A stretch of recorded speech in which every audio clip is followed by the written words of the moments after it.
विष्णु भगवान के बाई तब महादेव के बाई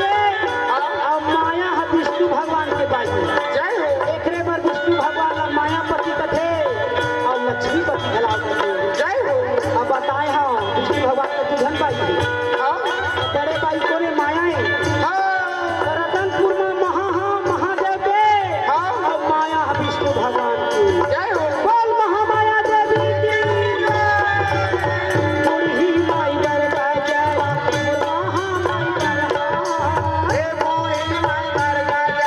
जय महामाई दरगाह महामाई के हरे दाई महामाई के हे महामाई दरगाह रे माता महामाई दरगाह हम छत्तीसगढ़ के सर्वश्रेष्ठ देवी को ने गांव गांव में विराजमान है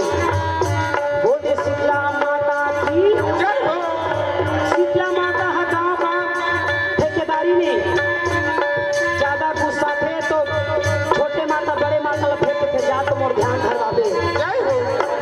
और जिन घर में कहूँ माता या थे एक झला धरी तो माई पिल्ला धरी अब आज शांत करना है गांव में बगराना नहीं है खोखा माता ला तो भात और दही मिला के ठेकुआ में नीम के तरी में छोड़ के घी के बाती बार के आ जाओ भैया के गोबर में लिप के चावल के चौक फूट दो नीम के दारा में उतर के आ जाओ और वो दारा तक खोद के घर में मुसरिया में रख के देवी प्रसन्न होते ही